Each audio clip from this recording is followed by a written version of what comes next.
नमस्कार न्यूजरूम को स्वागत करुच्ची मु तपन मो सह अछंती मो न्यूजरूम रो संपादक मनोरंजन मिश्र अछंती सारे गत 2 दिन हेबो बीजेडी रो तीनोटी घटना गोटे बड़ विद्रोह आड़ को इंगित करुच्ची कि प्रथम घटना होउची आपण देखिथिबे गतकाली प्रभात विश्वाल जे भली भाबरे संगठन रो संपादक एवं वीके पांड्यान को विरोध रे जे भली वक्तव्य देले एवं कॉर्पोरेटर माने मथ लगातार भाबरे विवादीय बयान दउछंती एवं आज मध्य अमरेश जेना कहउथिले जे विभीषण अछंती बीजेडी दल भांगी जिवो आउ आज बीजेडी पक्षर भिन्न भिन्न बैठक करा जाउछि ये की इंगित करुछि आपण देखिए जे ये जो तीनोटी घटना कथा आपण कहउचंती ये प्रत्येक गोटे गोटे सिम्पटम गोटे गोटे लक्षण कौन है पारे बहु दिन धरी गोटे पुंजीभूत असंतोष बिजु जनता दल भितर रही पुंजीभूत असंतोष कोनोसी ना कोनोसी बाटरे परिप्रकाश होउछि। जून 4 तारिख रे निर्वाचन फलाफल प्रकाश पाइथिला। आज होउची जून 3 तारिख गोटे मास हेइनी नुआ सरकार आसीची बिजु जनता दल पराजित होईची। पराजित हेला परे आपण देखिबे जे कोठी ना कोठी असंतोष कुहलुची। ए पर्यंत विद्रोह कथा कहीं कही नांती नवीन पट्टनायक नेतृत्व को कहीं अस्वीकार करू नांती। किछि बिजु जनता दल नेता कर्मी सोशल मीडिया जरिया रे असंतोष प्रकाश करुछंती पांड्यान को दायी करुछंती। आमे गतकाली जो मीटिंग देखुतिले पूर्वतन विधायक प्रभात रंजन विश्वाल कटक रो जने टाणुआ नेता तांको पुओ विधायक से प्रभात रंजन विश्वाल सी जो मंतव्य रखिचंती ताहा तांको पुंजीभूत असंतोष रा परिप्रकाश। कौन कहउचंती से जे बॉबी दास को दायी करुछंती पांड्यान को दायी करुछंती से माने कृतकर्मर फल पाइले बोली कहउचंती माँ हारिले पुओ हारिले कृतकर्मर फल पाइले बोली कहउचंती। यह कहबा पछरे तांकर उद्देश्य होची जे तांको कथा को सुना जायनी। तांको भली ओडिशा रे अनेक नेता अछंती जो माने मुह पर्यंत खोलु नाहंती। तार कारण कौन? तार कारण होची जे पांड्यान एबे कोठी अछंती तांकर स्थिति कौन तांकर राजनैतिक गोटी चालना केमिति चलीची नवीन पट्टनायक एबे भी पांड्यान को विश्वास करूचंती कि नाही बॉबी दास को विश्वास करूचंती कि नाही पार्टी कहा कंट्रोल रे अछि कहा परामर्श रे चालुची ताहा स्पष्ट होई नाही। जदि आमे बिजु जनता दल रे रहिबु ताहाले आमर भी सेतिकी शक्ति रहिबा दरकार अथॉरिटी को चैलेंज करिवा पाई। तो जेपर्यंत कौनसी अल्टरनेटिव प्लाटफॉर्म हेनी विकल्प व्यवस्था हेनी से पर्यंत नेता माने साहस करूनांती मुह खोलिबा पाई। किंतु कौन घटुची कॉर्पोरेटर मानक भितर असंतोष देखा जाउची। कॉर्पोरेटर माने कोठी ना कोठी निजर असंतोष को परिप्रकाश करूछंती। आउ गोटे कथा आपण जहा सूचना देउथिले जे एकाम्र विधायक अछंती बाबू सिंह नुआ होई निर्वाचित होईचंती तांको घरे जाई असंतुष्ट बीजेडी नेता माने तांको भेटुचंती तांको जन्मदिन रे शुभेच्छा दउचंती। जन्मदिन रे शुभेच्छा बड़ कथा नुहे एटा गोटे कटेसी सौजन्य। किंतु बड़ कथा होउची जे हठात असंतुष्ट नेता माने तांको घर को जीवा आज पर्यंत एई भली कथा को नहीं चर्चा होउ नथिला।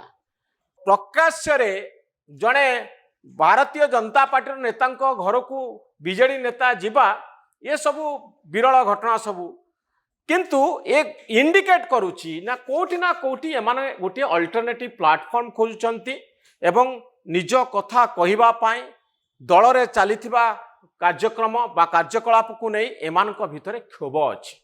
तेणु आपण जो प्रश्नटी कहले एहा को मु विद्रोह बोली कहबी नहीं मु कहबी कोठी ना कोठी असंतोष दाना बांधुची। आउ सारा ओडिशा रे बिजु जनता दल जो विशाल नेटवर्क तैयारी हेची एई विशाल नेटवर्क को रक्षा करबा हेउची बीजेडी पाई सबुठारु बड़ चैलेंज। एते सहज नुहे ए नेटवर्क को रक्षा करबा। नेता बहुत अछंती किए टिकेट पाई नाही किए टिकेट पाई हारिछि आउ हारिबा पाई कि दल को दायी करूछि किभली मिसमैनेजमेंट हेची सेति पाई दलर संगठन रो संपादक को दायी करा जाउछि किभली टंका पहुंची पारिला नाही दल केमती तांको कथा सुनिला नाही एवं पांड्यान जीवा फल रे कॉन्स्टिट्यूएंसी रे कोन प्रभाव पड़िला भोट कमिला एभली अनेक अभियोग नेतांको भितर अछि। आमे हारि जाइछु पांड्यान को जोगु बोली अनेक नेता କୁଆକୁଇ ହେଉଛନ୍ତି ଯଦିଓ ସେମାନେ ଖବରକାଗଜରେ ବା ଟିଭି ଚ୍ୟାନେଲରେ ବା ସୋସିଆଲ ମିଡ଼ିଆରେ କିଛି କହୁନାହାନ୍ତି। ସେଟା ଗୋଟେ କଥା ଆଡ୍ କରିବାକୁ ଚାହିଁବି ଯେ ମାସେ ହେଲା ନିର୍ବାଚନ ସରିଲାଣି। ବିଜୁ ଜନତା ଦଳ ଯେତେବେଳେ ନିର୍ବାଚନ ହାରିଲେ, ନବୀନ ପଟ୍ଟନାୟକ ଯେତେବେଳେ ବିରୋଧୀ ଦଳ ନେତା ଗଠନ ହେଲେ, ସେତେବେଳେ ସେ କହିଲେ ଯେ ଆମେ ସମୀକ୍ଷା କରିବୁ ଦଳର ପରାଜୟ ପାଇଁ। ମାସେ ବିତିଗଲା, ଦଳର ସମୀକ୍ଷା ମଧ୍ୟ ହେଲାନି। ଦ୍ୱିତୀୟ କଥା ହେଉଛି, ଆପଣ ପ୍ରଥମ ଥର ପାଇଁ ଦେଖିଥିବେ ଯେ ବିଜେଡି ଆଗରୁ କର୍ପୋରେସନରେ ଯେକୌଣସି ଷ୍ଟାଣ୍ଡିଂ କମିଟି ଗଠନ ହୁଏ, ବିଜୁ ଜନତା ଦଳ ଯାହାକୁ କହେ ସେ ଷ୍ଟାଣ୍ଡିଂ କମିଟିର ନେତା ହୁଅନ୍ତି, ଅନ୍ୟ କର୍ପୋରେଟର ମାନେ ସହଯୋଗ କରନ୍ତି। କିନ୍ତୁ ପ୍ରଥମ ଥର ଏଥର ଯେଉଁ କର୍ପୋରେସନର ବିଭିନ୍ନ ଷ୍ଟାଣ୍ଡିଂ କମିଟି ଅଛି, ବିଜୁ ଜନତା ଦଳର କର୍ପୋରେଟର ଦୁଇଟି ଭାଗରେ ବିଭକ୍ତ ହୋଇଛନ୍ତି। ଇଏ ତ ସିଧା ସିଧା ବିଦ୍ରୋହ। ହଁ, ଆପଣ ବିଦ୍ରୋହ କହିପାରନ୍ତି, କିନ୍ତୁ କିଛି ସମୟ ତଳେ ମୁଁ ଦେଖୁଥିଲି 24 ଜଣ କର୍ପୋରେଟର ଗୋଟିଏ ହୋଟେଲରେ ଏକାଠି ହେଇଛନ୍ତି ଆଉ ସେମାନେ କହୁଛନ୍ତି ଯେ ଆମ ଭିତରେ କୌଣସି ବିଭେଦ ନାହିଁ, ଆମେ ଏକ ଅଛୁ। ଏକଥା କହିବା ପାଇଁ କାହିଁ ପଡୁଛି? ଆମେ ତ ଏକ ଅଛୁ, ଆମକୁ ପ୍ରେସମିଟ୍ କରି କହିବା ପାଇଁ କାହିଁକି ପଡୁଛି ଯେ ଆମେ ଏକ ଅଛୁ ବୋଲି? ତ କୋଉଠି ନା କୋଉଠି ଅସନ୍ତୋଷ ଅଛି। ଆପଣ ଆଶ୍ଚର୍ଯ୍ୟ ହେବେ ନାହିଁ, କଟକରେ ଯେଉଁ ଘଟଣା ଘଟିଥିଲା, ଏକା ଘଟଣା ଘଟିଥିଲା କର୍ପୋରେଟର ମାନଙ୍କୁ ନେଇକି। ଭୁବନେଶ୍ୱରରେ ଯଦି ଜଣେ କିଏ କର୍ପୋରେଟର ଠିଆ ହୁଅନ୍ତି, ଯଦି ଭୋଟ ହୁଏ ବାଇ ଚାନ୍ସ, ଆପଣ ଦେଖିବେ ଭୋଟର ବିଭାଜନ ହବ, ଏଭଳି ବି ଘଟିପାରେ। ତେଣୁ କଥା ସେଇଆ ନୁହେଁ, କଥା ହେଉଛି ଯେ ଏସବୁ ହେଉଛି ପୁଞ୍ଜୀଭୂତ ଅସନ୍ତୋଷର ପରିପ୍ରକାଶ। ବର୍ତ୍ତମାନ ନବୀନ ପଟ୍ଟନାୟକଙ୍କ ପାଇଁ ଚ୍ୟାଲେଞ୍ଜ ହେଉଛି ପାର୍ଟିକୁ ସଂଗଠିତ କରିବା, ପୁଣି ଚଳଚଞ୍ଚଳ କରିବା, ପୁଣି ନେତାମାନଙ୍କୁ ଏକଜୁଟ କରିବା, ସେମାନଙ୍କ ଭିତରେ ରହିଥିବା ଦୁଃଖକୁ କ୍ଷୋଭକୁ ଶୁଣିବା ଏବଂ ଦଳର ଯେଉଁ କାର୍ଯ୍ୟକ୍ରମ ରହିଛି, ଯେଉଁ ଫଙ୍କସନାରିଜ ମାନେ ରହୁଛନ୍ତି, ଯେଉଁମାନେ ବିଭିନ୍ନ ଦାୟିତ୍ୱରେ ରହୁଛନ୍ତି, ସେମାନଙ୍କର କାର୍ଯ୍ୟଦକ୍ଷତା ସମ୍ପର୍କରେ ଚିନ୍ତା କରିବା। ଆଉ ସବୁଠାରୁ ବଡ଼ କଥା ହେଉଛି ପରିବର୍ତ୍ତିତ ପରିସ୍ଥିତିରେ ପାଣ୍ଡିଆନଙ୍କର ଭୂମିକା କ'ଣ, ବବି ଦାସଙ୍କର ଭୂମିକା କ'ଣ, ଯେଉଁମାନଙ୍କୁ ନେଇ ବହୁ ପ୍ରକାରର କଥା କୁହାଯାଉଛି, ସେ କଥା ମଧ୍ୟ ସର୍ବସାଧାରଣରେ ରଖିବା।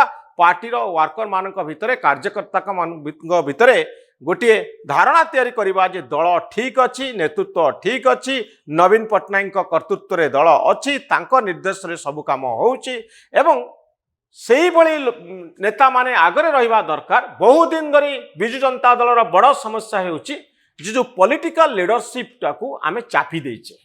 ନେତାମାନେ ପଦାକୁ ଆସିବେ, କଥା କହିବେ, ଷ୍ଟ୍ରିଟ୍ରେ ଫାଇଟ୍ କରିବେ, ସ୍ଲୋଗାନ ଦେବେ, ଏସବୁ କାମ ବନ୍ଦ ହେଇଯାଇଛି। ଅର୍ଥାତ୍ ଯେଉଁ ପଲିଟିକାଲ ଇନଷ୍ଟିଙ୍ଗ ଥାଏ ନେତାମାନଙ୍କର ପ୍ରବୃତ୍ତି, ତାକୁ କୌଣସି ନା କୌଣସି ବାଟରେ ଚପେଇ ଦିଆଯାଇଛି।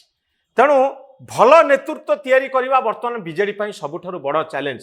147ଟି ଜାଗାରେ ଆଉ ବ୍ୟୁରୋକ୍ରାସି ନାହିଁ, ଆଉ ଅମଲାତନ୍ତ୍ର ନାହିଁ, ପାୱାର ନାହିଁ।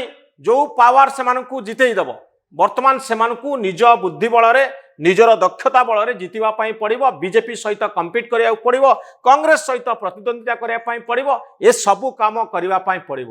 ଆଉ କ୍ଷମତାରେ ଥିବା ଦଳ, କ୍ଷମତାରେ ନଥିବା ଦଳ ଭିତରେ ବହୁତ ପାର୍ଥକ୍ୟ। ଭାରତୀୟ ଜନତା ପାର୍ଟି ପାଇଁ ଗୋଟିଏ ଭଲ ସୁଯୋଗ ଥିଲା ଏଇଥିପାଇଁ ଯେ ମୋଦି ଅଛନ୍ତି ଦିଲ୍ଲୀରେ, ତ କେନ୍ଦ୍ରର ଶକ୍ତି ଭାରତୀୟ ଜନତା ପାର୍ଟିକୁ ଜିତେଇବାରେ ସାହାଯ୍ୟ କଲା। ବିଜୁ ଜନତା ଦଳ କେଉଁ ଶକ୍ତିରେ ବର୍ତ୍ତମାନ ଲଢ଼ିବ, ଯାହା ପାଖରେ ସରକାରର ଶକ୍ତି ନାହିଁ? ପଲିଟିକାଲ ପାୱାରକୁ କିଭଳି ଆପଣ ବର୍ତ୍ତମାନ ସମୟରେ କିଭଳି ଭାବରେ ଆପଣ ଇଲେକ୍ସନ ଲଢ଼ିବେ ଆଉ ଜିତିବେ, ଯାହାର ଅଭ୍ୟାସ ଆପଣଙ୍କ ପାଖରେ ନାହିଁ। ତେଣୁ ଏ ହେଉଛି ବଡ଼ ଚ୍ୟାଲେଞ୍ଜ। ଅସନ୍ତୋଷକୁ ଅନୁଧ୍ୟାନ କରିବା, ନେତାମାନଙ୍କୁ ଦାୟିତ୍ୱ ଦେବା, ପୁଣି ନେତାମାନଙ୍କ ଭିତରେ ଜୋଶ ଭରିଦେବା ଯେ ଆମେ ଆଗକୁ ଯିବା, ଲଢ଼ିବା ଆଉ ଜିତିବା। ଏଇ ଖବର ଯାହା ଆମେ କହୁଛେ ବିଦ୍ରୋହର ଖବର, ନିଶ୍ଚିତ ଭାବରେ ଆଗକୁ ଅଧିକରୁ ଅଧିକ ଆସିବ। କାରଣ ବିଜେଡି ଗୋଟିଏ ବଡ଼ ଦଳ, ବିଶାଳ ଦଳ ଭିତରେ ଏସବୁ ଘଟଣା ଘଟିବ। କିନ୍ତୁ ଗୋଟିଏ ସମୟ ଥିଲା କେହି ପାର୍ଟି ଫିଟଉ ନଥିଲେ, ପାର୍ଟି ଚୁପ୍ କରି ରହୁଥିଲେ। ଯାହା ନବୀନ ନିବାସରୁ ନିର୍ଦ୍ଦେଶ ଯାଉଥିଲା ତାକୁ କାର୍ଯ୍ୟକାରୀ କରାଯାଉଥିଲା। ଆପଣ ଦେଖିବେ ଇଲେକ୍ସନ ସମୟରେ ଅନେକ ନେତା ସ୍ୱାଧୀନ ପ୍ରାର୍ଥୀ ହେବା ପାଇଁ ଚାହୁଁଥିଲେ, କିନ୍ତୁ ହେଇପାରୁନଥିଲେ। କଳେ ବଳେ କୌଶଳରେ ସେମାନଙ୍କୁ ବସେଇ ଦିଆଯାଉଥିଲା। ଏବେ ଆପଣ ବିଦ୍ରୋହକୁ ଚାପି ପାରିବେ ନାହିଁ, ସମସ୍ତଙ୍କର କଥାକୁ ଆପଣ ବନ୍ଦ କରିଦେଇ ପାରିବେ ନାହିଁ। କଥା ଶୁଣିବା ପାଇଁ ଆପଣ ବାଧ୍ୟ ହେବେ, କାରଣ ସମୟ ବଦଳି ଯାଇଛି, ବିଜେଡି ଆଉ କ୍ଷମତାରେ ନାହିଁ। ପରିବର୍ତ୍ତିତ ପରିସ୍ଥିତିରେ ନୂଆ ନୂଆ ସମୀକରଣ ତିଆରି ହେଉଛି, ବିଦ୍ରୋହର ସୂତ୍ରପାତ ହେଉଛି, ଆଉ ନେତାଙ୍କ ପାଇଁ, ଦଳ ପାଇଁ ଚ୍ୟାଲେଞ୍ଜ ବଢ଼ି ଚାଲିଛି। ନ୍ୟୁଜ୍ ରୁମ୍ କୁ ସବସ୍କ୍ରାଇବ କରନ୍ତୁ, ଆମକୁ ଉତ୍ସାହିତ କରନ୍ତୁ। ଧନ୍ୟବାଦ, ନମସ୍କାର।